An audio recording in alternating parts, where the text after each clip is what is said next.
Welcome to my YouTube channel Shri Swami Samarth सर्वांना. कसे तर मस्त आहेत ना.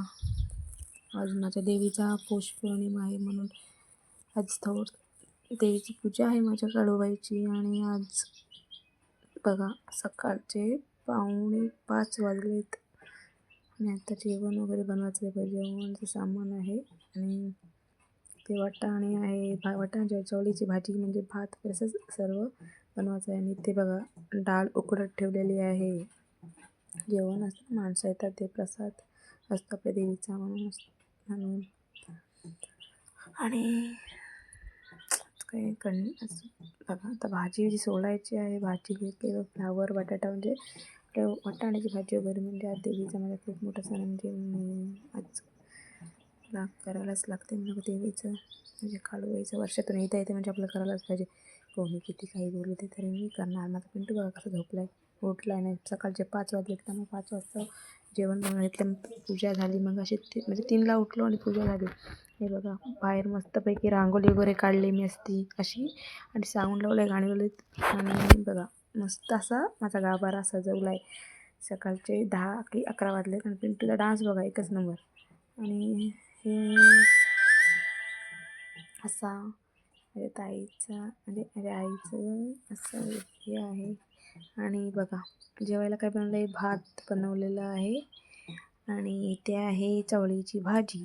आणि आता दुसरं दाखवते थांबा. इथे बघा प्रसादाचा शिरा आहे, डाळ आहे आणि ह्याच्यामध्ये वाटाण्याची भाजी आहे आणि काय येतो काय वाटतं ते.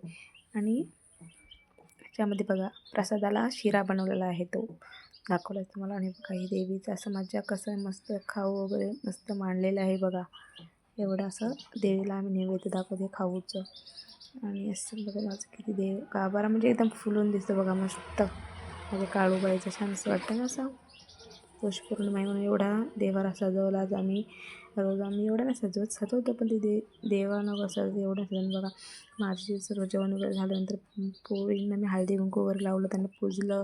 नंतर मग त्यांना जेवण दिलं, कारण का छोटंसं घर पडते म्हणून त्यांना जेवायला असं बसवलं. मग काय करणार, खरंच छोटंसं पडतं ना, स्वतःचं घर नाही. स्वतःचं कधी होईल तेव्हा मस्त ना, अजून याच्यापेक्षा भारी मी कार्यक्रम करेन. स्वतःचं घर नाही ना, भाड्याने राहते तर कसं आपल्याला जमल तसंच काही करायला पाहिजे. नाही बघा मला कोणी टिक्का लावून एकदम एवढं मोठं कोण माझं कपाळ भरून ठेवलं, टिक्का लावून एवढं कपाळ लावले. आणि तर असं का म्हणजे तो भात वगैरे काढून देवीचे आहे. आणि थोडं कसं दुपारचे 3 वाजले होते आणि जेवले नव्हते, कारण भूक एवढी लागली होती, कारण का माणसं चालू होते ना जेवायला, महाप्रसाद होता. तर मला मी जेवले नव्हते. माणसं जेवलीच्या अगोदर आपण कसे का जेवणार म्हणून मी जेवले नव्हते. मला भरपूर भूक लागलेली. म्हणजे दुपारचे 3:30 का 3:45 झाले होते. मला भूक लागली होती. आणि काय मी आता नंतर 3:45ला जेवण घेतलं ना, जेवायला बसले 4:45ला. आणि नंतर मग संध्याकाळी 7च्या आरतीला देवी आली. देवी आल्यानंतर बघा कसं असते माझ्या देवीचं, काळूबाईचं असतं. मग ते काय काळूबाईचं आरती असते ना संध्याकाळी 7 का सकाळी 12 वाजता झाली ना, आता संध्याकाळी 7ची असते. आणि दर शुक्रवार मंगळवार मी बाहेरचं पण बघते ना, मग माझी मंगळ आरती असते आणि शुक्रवार असतं.